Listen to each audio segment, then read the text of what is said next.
Well, summer is on the way, and as the weather gets warmer, we hope, it's a little cold out here today, the days are getting longer, kids are out of school, the likelihood of an accident that can change an entire family's life, it does go up, unfortunately. So what can you do if something terrible does happen and you have to make a life or death decision? Now, Fox News Medical 18's Dr. Marc Siegel has the answer as part of our brand new week-long series. It is called 5 Minutes to Live.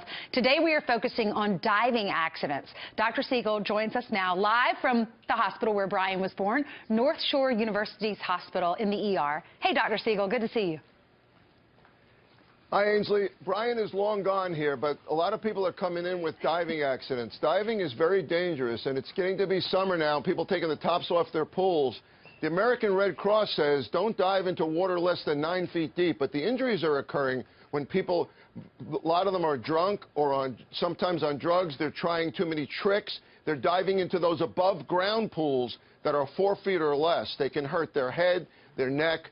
I'm here in North Shore University emergency room, and I'm joined by the chairman of neurology here, Dr. Paul Wright. Welcome, Dr. Wright. Good morning. Thank you for coming. What do you think of the issue of alcohol? What role does alcohol play in people diving and hurting themselves? Less than 10% involve diving boards. We're talking about people just jumping into pools. Well, it turns out that when there's alcohol involved, more accidents occur. People feel disinhibited, people feel that they want to go out and do tricks that they've never done, so they end up jumping into pools that are very shallow. Also, it occurs that there are individuals that mimic other behaviors. So when they see their friends going and jumping into pools or diving into pools, they go ahead and do the same thing. How do you know if you have a concussion? How do you know that you should, after you hit your head or your neck, how do you know when to see a doctor? Well, you should see a doctor when you have signs and symptoms where you have a protracted headache, in other words, a headache that's not going away, when you have nausea, when you have vertigo, where you feel that the room is spinning. Also, one thing that should be aware is we may bang our heads, but we also can suffer from a neck injury.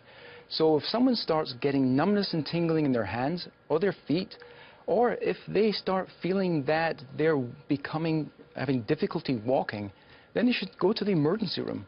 Brian will tell you that an appointment with me might take 3 months. So how do you know that you have to see an emergency room rather than your primary care doctor? You just hinted at it.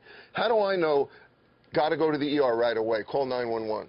Well, if you have a headache or you just don't feel so good, but it ends up going away, then you should be fine.